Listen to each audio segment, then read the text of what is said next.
Hi and welcome to Getting Into Raw Cooking with Zane. Today we're going to make a simple recipe that you will absolutely adore. This is a really good one if your kids like sweets and you want to have something healthy for them. It gives them a really great option. We're going to make raw chocolate and then you can mix it up and make it personal by adding the flavorings that you choose. So starting with the absolute basics, our Optimum 9900 blender and our 4-blade jug. All we need to do is throw in there some cacao powder. Now remember, with all of the YouTube videos, go down below into the details and you'll be able to actually print the recipe straight from there. We're going to pop it in.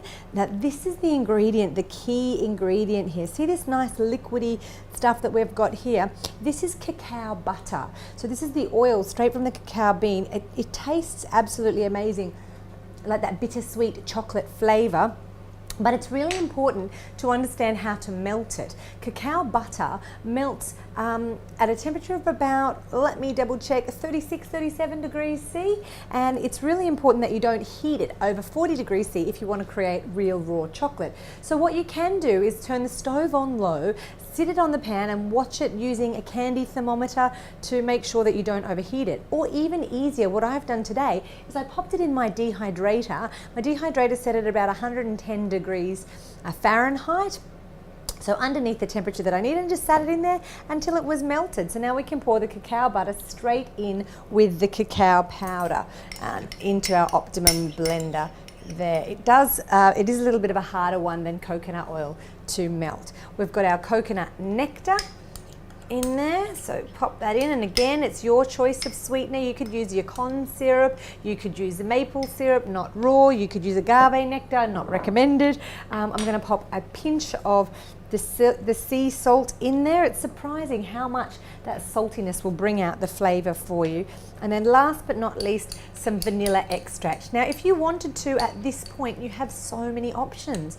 A little bit of orange zest could go in there, a few mint leaves or some mint essence could go in there, but today we're just going to make the absolute basic raw chocolate.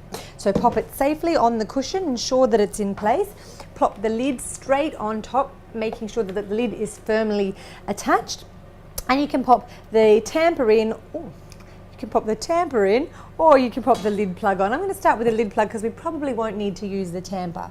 On low, turn it on, give it a go.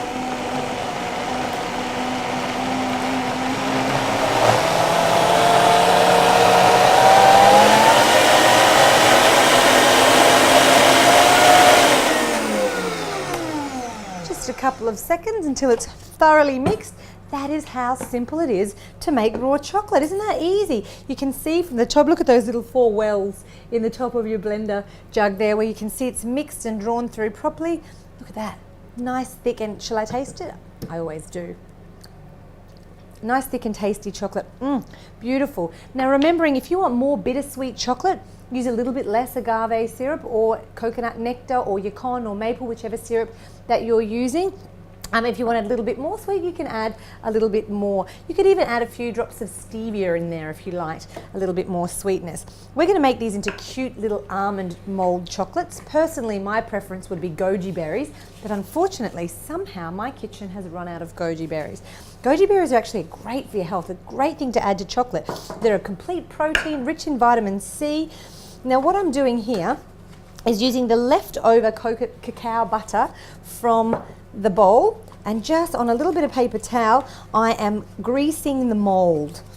So we'll grease the mold of these. Now I got these at IKEA, but you can use chocolate molds or ice cube trays, or you can even make a bar if you like. It's completely up to you, but I think these are so cute. A little bit of cacao butter into the bottom of each of these little love hearts. Probably I should have done this before because you can all figure out how to do this one at home. Now I'm going to just do a few actually the way that they are, and then I think I will pop off screen and grab some mint essence and do a couple of mint ones. So the first tray, we're going to pop 1 or 2 almonds into the bottom of each of these little holes. I don't know how many we're going to get out of here today. And then I'm just going to scoop a dollop straight on the top, covering them up completely. So if you give me a sec, I'll finish these up and you can have a look in a minute.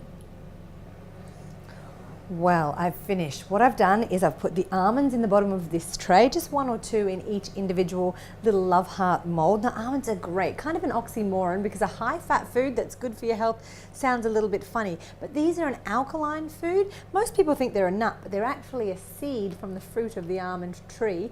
And not only are they alkaline, they've been linked with heart health, so really, really good for you. In the other one, I snuck a little bit of mint essence into the leftover chocolate blend, and I'm going to finish those ones off by pressing a tiny little bit of coconut into each of them so they look a little bit different. We'll be able to tell them apart once they've been set. So popping that on there. Now what I'm going to encourage you guys to do is go all the way down the bottom and make a comment telling me what you think the best combination of ingredients would be in this raw chocolate. Personally, I think we'd like some goji berries and coconut. That'd be one for me. But what are your ideas? Make a comment. Don't forget to subscribe to the Fruity TV channel. And if you haven't got your optimum blender, go down to the details below and click on the link to the Fruity site closest to you. Chat soon. Ciao for now.